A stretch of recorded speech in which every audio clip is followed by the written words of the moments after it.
Tourist तो आ रहा है, जा रहा है, अभी भी है।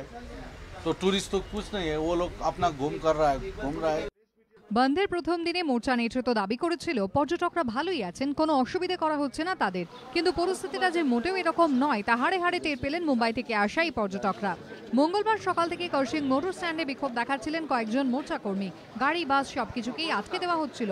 সেই সময় দার্জিলিং থেকে কার্শিং পৌঁছয় মহারাষ্ট্রের এই 3টি গাড়ি। 4-5টি শিশু সহ দলে ছিলেন 15 জন পর্যটক। মোটর স্ট্যান্ডে গাড়িগুলিকে আটকে দেন বিক্ষোভরত মোর্চার কর্মীরা। বলা হয় সন্ধ্যে 6টার আগে গাড়ি এগোনো যাবে না। तफलीक होगी, आगे जाकर तफलीक होगी, हम कुछ भी नहीं करेंगे। 6 बजे तक रुको आप। आया तो इधर बीच में गाड़ी रुका, वो जाने नहीं दे रहा है, वो बोलता है नीचे कुछ होएगा। গাড়ি ছেড়ে দেওয়ার জন্য উন্নয় বিনয় করেন পর্যটকরা, কিন্তু মন গলেনি মোর্চার। অগত্যা মোটর স্ট্যান্ডে গাড়িগুলি রেখে লাগোয়া একটি লজে উঠতে বাধ্য হন মুম্বাইয়ের পর্যটকরা। খবরটি দার্জিলিং এর পুলিশ সুপারের কানে যায়। তিনি কার্শিং এর এসডিপিও কে ফোন করেন। এরপর বিশাল পুলিশ বাহিনী নিয়ে ঘটনাস্থলে পৌঁছন এসডিপিও। খোঁজ খবর করে জানতে পারেন মুম্বাইয়ের পর্যটকদের দলটি লজে আশ্রয় নিয়েছে। পর্যটকরা যাতে নিরাপত্তাহীনতায় না ভোগে সেজন্য লজে যায় পুলিশ।